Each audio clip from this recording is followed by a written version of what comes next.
नमस्कार प्रेक्षकांनो, बाई तुझा आशीर्वाद मालिकेच्या आजच्या भागात आपण पाहतोय की अवनी पुस्तक वाचत तिच्या रूममध्ये बसलेली असते. तर तिकडून राजा येतो आणि दरवाजा वाजवतो. त्यावेळेस अवनी त्याला म्हणत असते की अरे हे काय माझं ऑफिस आहे का, तुझंच घर आहे, कशाला नॉक करून येतोय, ये आतमध्ये. मग राजा आतमध्ये येतो. तर आता तो अवनीला म्हणत असतो की मॅडम तुमच्यासाठी पाणी आणलेलं आहे. त्यावेळेस अवनी म्हणत असते की अरे तू कशाला आणलं, मी आता जाणारच होते, बरं आता ठेव तिकडे, असं म्हणत ती पुन्हा वाचायला लागते. तर राजा आता बाटली तिथे ठेवतो आणि तो थोडासा टेन्शन मध्ये असतो. त्याला आता काय बोलावं मॅडमशी कळतच नसतं. मग अवनी म्हणत असते की राजा काय झालं, तुला टेन्शन आलंय का उद्याचं. त्यावेळेस तो म्हणतो की हा म्हणजे मॅडम उद्या तुम्हाला तिकडे जायला म्हणजे जाणं गरजेचंच आहे का. त्यावेळेस अवनी म्हणत असते की हो राजा गरजेचंच आहे, सर्टिफिकेट हवी आहेत ना, मला जर माझी स्वप्न पूर्ण करायची असतील तर मला सर्टिफिकेट आणायला जावंच लागणार आहे, तू टेन्शन घेऊ नको, काहीच होणार नाही, असं म्हणून ती पुन्हा वाचायला लागते. राजा मात्र इकडे तिकडे आता फिरत असतो. त्याला आता काय बोलावं तेच कळत नसतं. खरं तर प्रेक्षकांनो, त्याला भीती वाटत आहे की अवनी जर तिकडे गेली आणि परत आलीच नाही तर त्याच्यामुळे तो घाबरत असतो. तर मग अवनी म्हणत असते की राजा काय झाले, तू स्पष्टपणे सांग बरं मला, तुला कसलं टेन्शन आलेलं आहे ते. एक काम कर, तू तिथे बस आणि मग मला सगळं व्यवस्थित बसून सांग. त्यावेळेस राजा आता तिथली चेअर घेतो आणि खाली बसतो आणि म्हणत असतो की टेन्शन म्हणजे तसं काही नाहीये, पण मॅडम उद्या ती वडाची पूजा आहे ना, म्हणजे ते वडाची पूजा करतात, असं फेरे वगैरे दोऱ्याने मारतात ते आहे ना.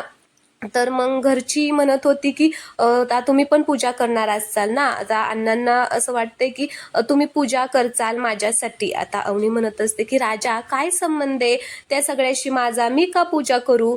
तर राजा म्हणतो की हो आपलं लग्न तर खोट आहे मला मान्य आहे, पण घरच्यांना माहित नाहीये ना. आणि मग अण्णा तर काल धन्याला म्हणत होते की सुनबाई आता उद्या पूजा करतील तर त्या प्रसादाचं वगैरे काय बघायचं, कसं करायचं ते नीटनीटकं ठरवून म्हणजे बघा आणि सामान आणून द्या सुनबाईंना. त्यावेळेस आता राजा घाबरत घाबरत हे सगळं बोलत असतो. पण आता अवनी इकडे तिकडे पाहते. तर आता दरवाजा उघडा असतो म्हणून आता ती जाते आणि दरवाजा लावून घेते की कोणाला काही ऐकायला जाऊ नये म्हणून. मग दरवाजा लावून घेते आणि राजाला म्हणत असते की राजा काय चाललंय, अरे आपलं लग्न खरं आहे का, खोटं आहे ना हे लग्न, आणि मी त्या वडाची ही पूजा नाही करणार. आणि तुला जर असं वाटत आहे की तुझ्या घरच्यांसाठी मी हे करावं तर मला नाही जमणार. एक काम कर, तू घरच्यांना जाऊन सांग की आपलं लग्न हे खोटं आहे. तर राजा म्हणतो की नाही नाही मॅडम, अहो असं कसं. तर अवनी म्हणत असते की नाही तू जाऊन सांग, आता मला नाही होणार. अरे तुझ्या घरच्यांना कळेल म्हणून, गावातल्या लोकांना कळेल म्हणून मी आले ना रिसेप्शनला, सगळे विधी लग्नानंतरचे पार पाडले ना, सगळं तुझ्यासाठी केलं ना, पण आता मला नाही होणार. आता जर तुला नसेल तुला घरच्यांना सांगायचं तर नको सांगू, पण मी काही पूजा करणार नाही.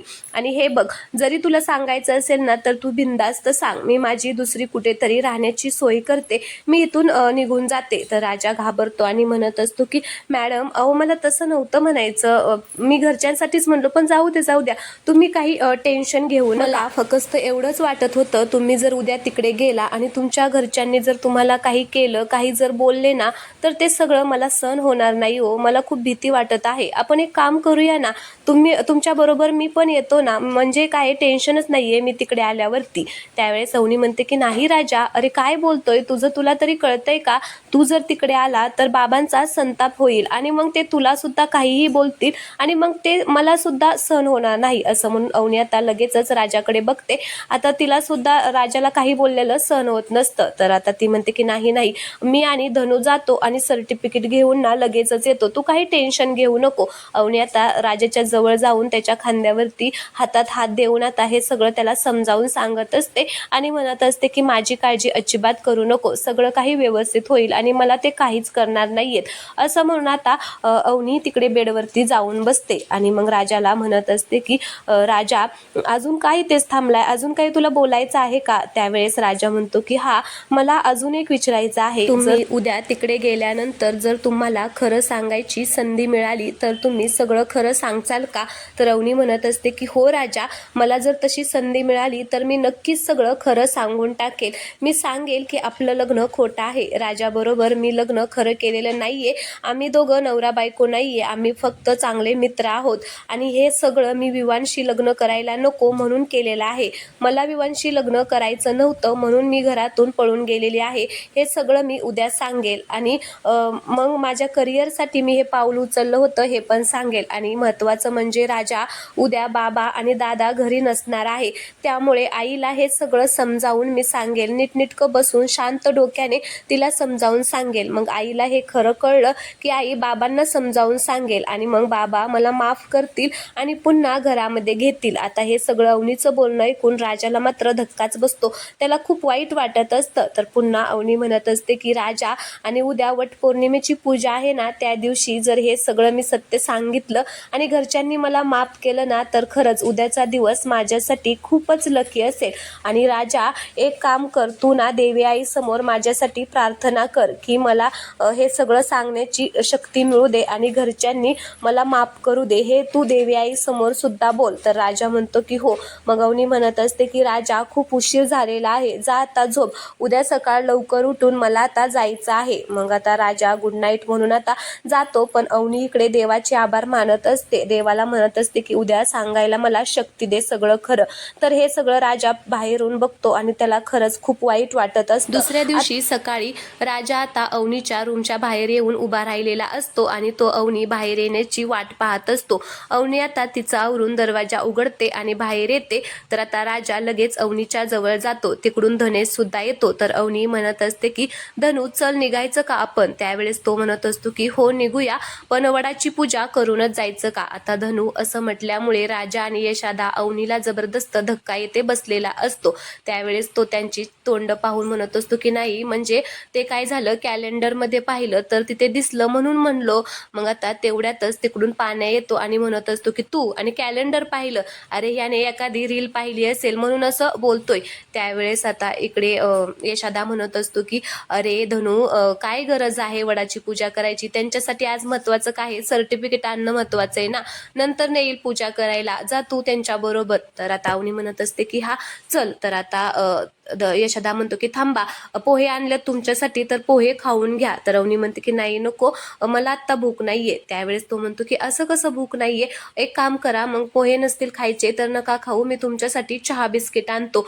तर अवनी म्हणत असते की नाही नाही अहो यशोदा, आज ना मला सकाळपासूनच कसं तरी होते, मला काहीच खायची इच्छा नाहीये. मग यशोदा म्हणत असतो की पण असं कसं तुम्ही काहीच न खाता जाणार उपाशी? नाही, ते मला बरोबर वाटत नाहीये. मग अवनी म्हणत असते की मग तुम्ही एक काम करा, आम्हाला बांधूनच द्या. तर यशोदा म्हणतो की हा. तर तेवढ्यात तिकडून धनेश म्हणत असतो की बांधून कशाला, मस्तपैकी आपण मिसळ पाव खाऊया ना. मग आता असं म्हटल्यामुळे यशोदा रागानेच धनूकडे बघतो आणि म्हणत असतो की काय बोलतोय तो? मग अवनी म्हणत असते की नाही द्या बांधून. मग यशोदा म्हणतो की थांबा, मी तुमच्यासाठी थोडंसं बांधूनच आणतो. मग यशोदा जातो तर नाही बांधायला जातो. तर इकडे अवनी म्हणत असते की थांबा, मी माझी ना बॅग घेऊन आले.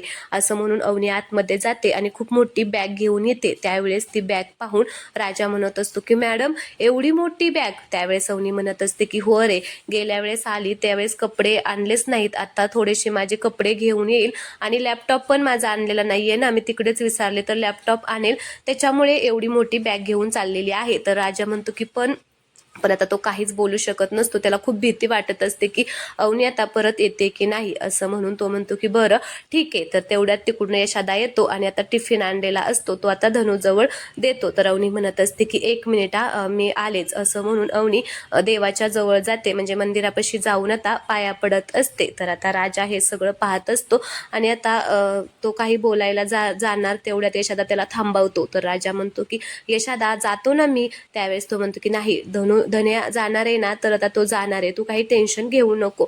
मग अवनी आता देवाचा आशीर्वाद घेते आणि आता सगळ्यांना जाऊ का म्हणून आता ती चाललेली असते. मग आता गाडी बुक केलेली असते, तर सगळेजण आता बाहेर येतात. आता हे सगळं दत्ता काका आणि सुलवात्या आता हे सगळं पाहत असतात चोरून दरवाजाच्या आतूनच. मग अवनी बाहेर येते आणि मग त्या गाडीमध्ये बसते. तर राजा म्हणत असतो की काही जर लागलं तर मला लगेच फोन करा, मी लगेचच येईल, अजिबात टेन्शन घेऊ नका. तर अवनी म्हणत असते की हो राजा, तू सुद्धा टेन्शन घेऊ नको, काहीच होणार नाहीये, अरे ते घरचे आहेत माझे, मला काय करतील, प्लीज तू टेन्शन घेऊ नको. तर राजा म्हणतो की बर. मग आता राजा त्या गाडीचं म्हणजे दरवाजा लावतो आणि मग अवनी तिथून निघून जाते. अवनी गेल्यानंतर पाण्या सुद्धा आता त्याची गाडी घेतो आणि गॅरेजवरती कामासाठी निघून जातो. राजा आता गाडीच्या पाठीमागे चाललेला असतो तर यशादा त्याचा हात पकडतो आणि त्याला हाताने ओढूनच आता तिकडे घरामध्ये घेऊन जातो. इकडे सुलात्या आणि दत्ता काका मात्र खूप खुश झालेले असतात आणि म्हणत असतात की गेली धोंड्याची सून गेली, असं म्हणून ते दोघे जण आता नाचायलाच लागतात. मग दत्ता काका म्हणत असतो की सुले पण ही गेलेली आहे, पण तो धन्या तिच्या बरोबर जायला नको होता. त्यावेळेस सुलात्या म्हणत असते की अरे धन्या जाऊ दे, नाही तर कोणी पण जाऊ दे, आता काही ती परत येणार नाही. अरे आता ती देशमान्यांची पोरगी, कोणाची? देशमान्यांची. आता एकदा गेली ना ती परत येणार नाही. आता ह्या धोंड्याचा चांगलाच माज उतरवायला आपल्याला संधी मिळालेली आहे आणि त्या संधीचा आपण फायदा करून घेऊया. ती लोक किती डेंजर आहेत ते तुला माहिती आहे ना. तर इकडे दुसरीकडे आता यशादा आणि राजा आतमध्ये आलेले असतात. त्यावेळेस यशादा राजाला म्हणत असतो की चल मी आता माझा डब्बा भरून कामाला जातो, असं म्हणून तो त्याचा डब्बा भरत असतो. राजा मात्र आता विचारच करत बसलेला असतो अवनीचा की आता काय होईल आणि कसं होईल. त्याला आता आठवतं की अवनी काल म्हणालेली असते की राजा देवी आई समोर प्रार्थना कर की आता मला बोलता येईल आणि सगळा प्रॉब्लेम सॉल्व्ह होईल आणि मला खरं सत्य सांगता येईल आणि वटपौर्णिमेचा दिवस माझ्यासाठी भाग्याचा दिवस ठरेल, असं जिथे बोललेली असते ते सगळं राजाला इथे आठवत असतं. मग यशादाचं लक्ष आता राजाकडे जातं आणि यशादा म्हणत असतो की राजा कसला विचार करतोय. त्यावेळेस राजा म्हणतो की कसला विचार करणार आहे मी. मग यशादा त्याच्या जवळ जातो आणि म्हणत असतो की कसलाही विचार कर, पण त्यांच्या मागे जायचा विचार अजिबात करू नको. हे बघ राजा, त्यांना सर्टिफिकेट त्यांची महत्त्वाची आहेत, त्यामुळे ते आणण्यासाठी त्या तिकडे गेलेले आहेत. आता त्या परत आल्या तरी येऊ दे आणि जरी नाही आल्या तरी आपण त्यांच्या बाजूने उभा राहायचं. त्या इकडे याव्यात म्हणून तू काहीही चुकीचं पाऊल उचलू नको. त्यांच्यासाठी आपण जे करता येईल ते करूया, एवढंच मात्र लक्षात ठेव. त्यावेळेस राजा म्हणतो की हो दादा, असं म्हणून यशादा म्हणतो की चल मी आता निघतोय. तर इकडे दुसरीकडे अण्णा आता उठतात आणि अवनी अवनी सुनबाई सुनबाई असा आता आवाज देत असतात. त्यावेळेस राजा म्हणत असतो की अण्णा अहो काय झालं, का ओरडताय. तर आता ते उठून राजाच्या जवळ येतात आणि म्हणतात की सुनबाई कुठे गेले आले आहेत. आणि इकडे तिकडे आता बाहेर सुनबाई सुनबाई म्हणून आवाज देत असतात. त्यावेळेस राजा म्हणतो की अहो अण्णा त्या गेल्या. त्यावेळेस अण्णा म्हणत असतात की कुठे गेल्या.